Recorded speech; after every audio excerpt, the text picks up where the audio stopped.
आज आमचा मुंबई फिरण्याचा दुसरा दिवस होता. सकाळची 5:30ची ट्रेन पकडून आम्ही थेट लोणावळ्याला पोहोचलो. तिथे मस्त पोटभर मिसळपाव खाल्ली आणि गेलो वेट एन्जॉयला.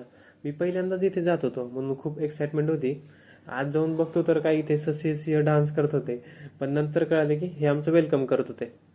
म्हणून पटकन तिकीट घेतलं आणि बँड स्वतःला बांधून आम्ही डायरेक्ट गेलो वॉटर पार्कमध्ये.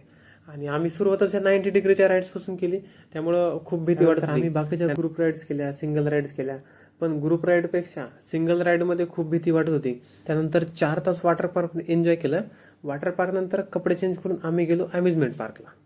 अम्युजमेंट पार्कमध्ये आल्यानंतर आम्ही सर्वात पहिल्यांदा पेंडुलमची राईड केली, जी की खूप भारी होती. मग म्हटलं चला ही राईड खूप मस्त वाटते. आम्ही सर्वजण बसलो, पण नंतर समजलं की आमच्या लाईफचा आजचा शेवटचा दिवस असून एक एक करत सर्व राईड्स कंप्लीट केल्या. आमच्याकडे खूप वेळ बाकी होता म्हणून आम्ही काही राईड्स पुन्हा रिपीट केल्या.